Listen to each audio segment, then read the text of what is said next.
The insistent buzz dragged Dr. Kate Hanson's head from her pillow, the rest of her body still in the grip of sleep.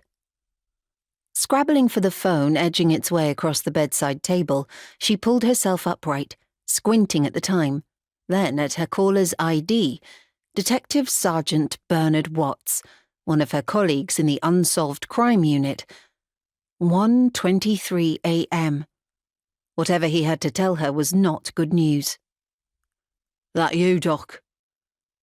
She pushed her dark auburn hair from her face, glad her 13-year-old daughter wasn't here. "What's happened?" "A tragedy, I'd call it." "Who?" "Go back 12 months to the disappearance of child hero turned student." "Elizabeth Williams," said Hanson, throwing back the duvet. "Got it in one. We think we've found her. Chong's being tight-lipped as usual, but the age estimate and measurements fit." His reference to Rose Road headquarters pathologist Connie Chong told Hanson that somewhere in the slumbering city, the examination of a body had begun. "Where is it?" "Just 3/4 of a mile from Williams's college in Jenner's Lane. There's some undeveloped land off a lane there, with all that's left of a cricket ground and an old pavilion from years back.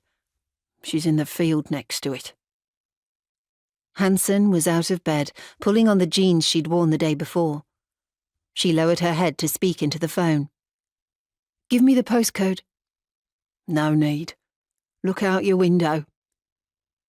Pulling back the curtains, she gazed out at the slumbering avenue, its houses dark and self-contained behind their low garden walls in the early June nighttime chill.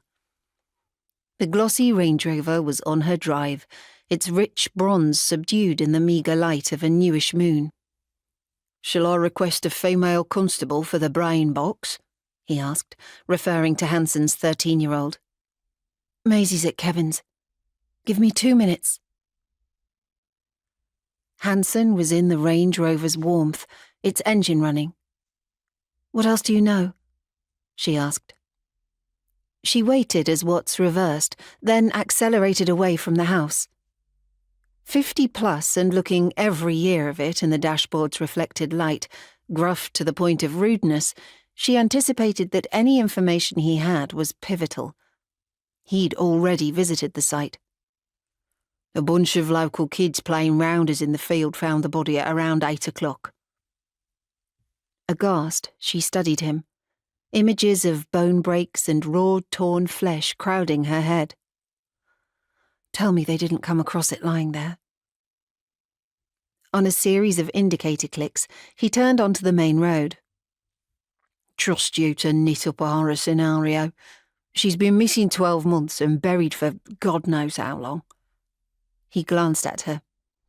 "One of the kids tripped, looked to see why, then wished she hadn't." "What was it?" she asked, reaching up to wind her thick, dark red hair into a restraining band. "Shredded tarpaulin and the remains of fingers." She looked away from him. "Sounds like a horror scenario to me." After several minutes of silence, the massive modern buildings of the college campus appeared on their right, mostly in darkness, except for lights along its pathways. Passing it, they turned left off Jenner's Lane into darkness, the road narrow, their headlights sweeping over compact hedges and the press of trees on both sides. A pleasant enough setting, thought Hanson, depending on the time you came here and your purpose.